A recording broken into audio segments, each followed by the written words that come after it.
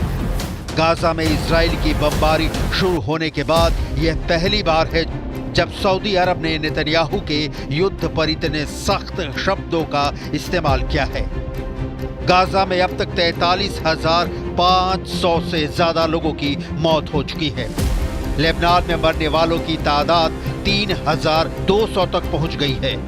ये ऐसे आंकड़े हैं जिसे लेकर अभी तक इजराइल को सबसे बड़ी टक्कर सिर्फ ईरान ने दी है। नेतन्याहू और खामनेई ने इस वक्त भी एक दूसरे के खिलाफ अपनी तलवार म्यान से बाहर निकाली हुई है, क्योंकि ईरान का जवाबी पलटवार कब होगा ये सिर्फ और सिर्फ ईरान के सर्वोच्च नेता अली खामनेई जानते हैं। लेकिन जब अमेरिका में डोनाल्ड ट्रंप के आने के बाद इजराइल को अरब देशों के साथ अब्राहम अकॉर्ड मजबूत होने की उम्मीद नजर आ रही थी, तब सऊदी अरब के क्राउन प्रिंस मोहम्मद बिन सलमान ने एक ऐसा अरब चक्र दिखाया है जिसमें नेतन्याहू घिरे हुए नजर आ रहे हैं। ये चक्रव्यूह इजराइल के खिलाफ अरब और इस्लामिक देशों का सबसे बड़ा चक्रव्यूह कहा जा रहा है, जो गाजा और लेबनान पर हो रही बमबारी का बदला लेना चाहता है। इसीलिए फिर वही सवाल कि क्या अरब और इस्लामिक देशों के इस चक्रव्यूह में नेतन्याहू और इजराइल की हार फाइनल है?